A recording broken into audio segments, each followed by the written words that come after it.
इस युग में सामान्य जनता कृष्ण की बहिरंगा शक्ति द्वारा मोहित है और उसे यह भ्रांति है कि भौतिक सुविधाओं की प्रगति से हर व्यक्ति सुखी बन सकेगा। उसे इसका ज्ञान नहीं है कि भौतिक, प्राकृतिक या बहिरंगा प्राकृतिक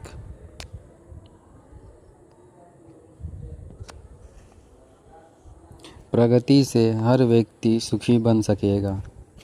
उसे इसका ज्ञान नहीं है कि भौतिक या बहिरंगा प्रकृति अत्यंत प्रबल है, क्योंकि हर प्राणी प्रकृति के कठोर नियमों द्वारा बुरी तरह से जकड़ा हुआ है।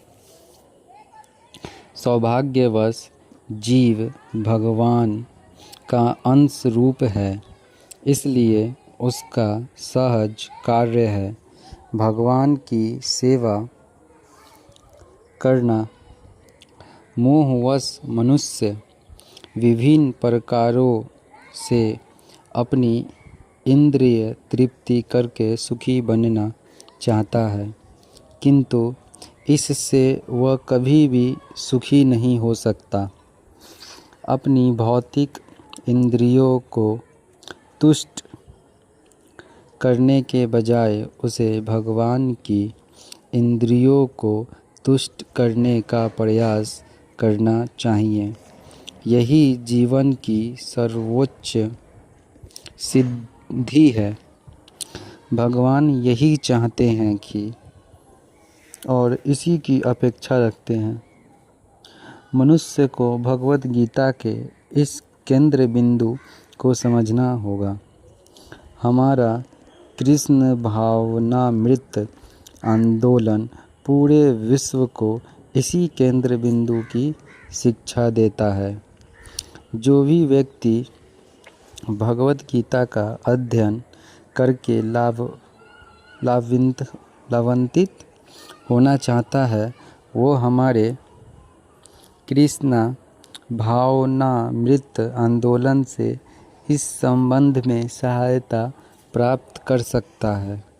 अतः हमें आशा है कि हम भगवत गीता यथारूप को जिस रूप में प्रस्तुत कर रहे हैं उससे मानव लाभ उठाएंगे, और यदि एक भी व्यक्ति भगवत भक्त बन सके तो हम अपने प्रयास को सफल मानेंगे। भगवत गीता यथारूप को प्रस्तुत करने का एकमात्र उद्देश्य बद्ध जिज्ञासु को उस उद्देश्य का मार्गदर्शन कराना है जिसके लिए कृष्ण इस धरा पर ब्रह्मा के एक दिन में एक बार अर्थात प्रत्येक हजारों वर्ष बाद अवतार लेते हैं। भगवत गीता में इस उद्देश्य का उल्लेख हुआ है और हमें उसे उसी रूप में ग्रहण कर लेना चाहिए, अन्यथा भगवत गीता तथा उसके वक्ता भगवान कृष्ण को समझने का कोई अर्थ नहीं है। भगवान कृष्ण ने सबसे पहले लाखों वर्ष पूर्व सूर्योदय से भगवत गीता का प्रवचन लिया था। हमें इस तथ्य को स्वीकार करना होगा और कृष्ण के प्रमाण की गलत व्याख्या किए बिना भगवत गीता के ऐतिहासिक महत्व को समझना होगा। कृष्ण की इच्छा का संदर्भ दिए बिना भगवत गीता की व्याख्या करना महान अपराध है। इस अपराध से बचने के लिए कृष्ण को भगवान रूप में समझना होगा, जिस तरह से कृष्ण के प्रथम शिष्य अर्जुन ने उन्हें समझा था। भगवत गीता का ऐसा ज्ञान वास्तव में लाभप्रद है और जीवन उद्देश्य को पूरा करने में मानव समाज के कल्याण हेतु प्रामाणिक भी है। मानव समाज में कृष्ण भावनामृत आंदोलन अनिवार्य है, क्योंकि यह जीवन की चरम सिद्धि प्रदान करने वाला है। ऐसा क्यों है, इसकी पूरी व्याख्या भगवत गीता में हुई है। दुर्भाग्यवश संसारी झगड़ालू व्यक्तियों ने अपने आसुरी लालसाओं को अग्रसर करने तथा लोगों को जीवन के सिद्धांतों को ठीक से न समझने देने में भगवद गीता से लाभ उठाया है। प्रत्येक व्यक्ति को जानना चाहिए कि ईश्वर या कृष्ण कितने महान हैं और जीवों को वास्तविक स्थितियाँ क्या है।